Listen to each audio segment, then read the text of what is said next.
আজকে আমি তোমাদের সঙ্গে এসেছি এই বইটা নিয়ে কিছু কথা বলবো বলে। দেখো, ইতিমধ্যেই এই বইটা নিয়ে অনেক কন্ট্রোভার্সি তৈরি হয়েছে। কেউ বলছে, কেউ আছে এর বিপক্ষে, কেউ আছে এর পক্ষে। আমি এত কিছুতে যেতে চাই না। যে মানুষটাকে সঠিক সময়ে আমরা দাম দিতে পারিনি, সঠিক সময়ে তাকে সম্মান দিতে পারিনি, তিনি ছিলেন কি না ছিলেন এটা নিয়ে এত কন্ট্রোভার্সি কি ঠিক? বইটা পড়লে তোমরা বুঝতে পারবে যে তিনি যেই কথাগুলো বলেছেন প্রত্যেকটা কথার ক্ষেত্রে তিনি প্রমাণ দিয়েছেন। তাই যারা বইটা না পড়ে বলছে বইটা খারাপ বা ভালো এইসব মন্তব্য করছে, তাদেরকে আমি বলবো যে ঠিক আছে, তোমাদের খারাপ মন্তব্য করতে হয়, ভালো মন্তব্য করতে হয়, করো, কিন্তু বইটা পড়ে করো। আমার ব্যক্তিগত যেটা মনে হয়েছে, যেটা আমি তোমাদেরকে বলতে চাই, যে সত্যিই তো মানুষটা ঘর ছেড়েছিল।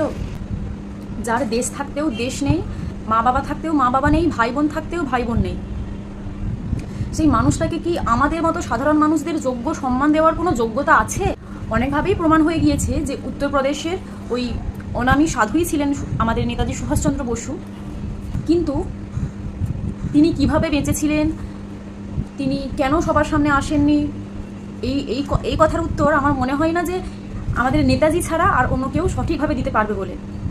সত্যি তার অস্তিত্ব, তার ইচ্ছে না ছাড়া আমরা কেউ বলতে পারি না। সবশেষে একটাই কথা বলবো, যে সেদিন সেই মানুষটা ওই হিমশীতল রাতে নিজের বাড়ি ছেড়ে সব কিছু ছেড়ে চলে গিয়েছিল আমাদেরকে আজকের এই সকল স্বাধীনতা দেওয়ার জন্য, যেখানে আমরা টাকার বিনিময়ে বিক্রি হয়ে যাচ্ছি। সামান্য কটা টাকা আমাদেরকে গুঁজে দিয়ে ঠিক ভুল, ভালো খারাপ এইসবের ভেদাভেদ আমরা করতে অক্ষম। ধর্মের জন্য আমাদেরকে লেলিয়ে দিচ্ছে। আজকে যে মানুষটা হিটলারের সঙ্গে চোখে চোখ রেখে ভারতের হয়ে কথা বলে এসেছিল, সেই মানুষটাকে নিয়ে বইয়ের পাতায় একটা লাইনও লেখা হয়নি, একটা লাইনও খরচ করা হয়নি। ইতিহাস বইগুলো কিভাবে আমাদেরকে বোকা বানায়, কিভাবে ভুল তথ্য বলবো না, তবে মানে পুরো জিনিসটা আমাদেরকে দেখায় না। যা যা ঘটেছে এক্স্যাক্টলি তাই আমাদেরকে দেখায় না। তোমাদেরকে বলবো, যারা বইটা কেনোনি, কিনে পড়তে পারো, আমার ভালোই লেগেছে।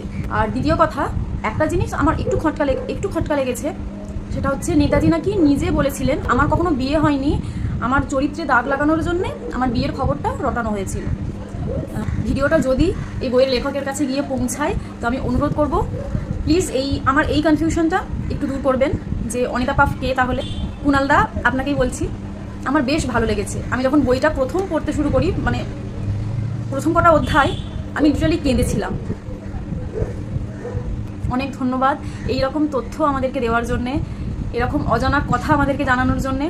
আপনি যেই কাজ করছেন সেই কাজের জন্য আপনাকে অনেক অনেক অনেক অভিনন্দন, অনেক ভালোবাসা আমার তরফ থেকে। আপনি আরও এগিয়ে যান আর এরকম আরও অনেক তথ্য আমাদেরকে দিতে থাকুন। নমস্কার।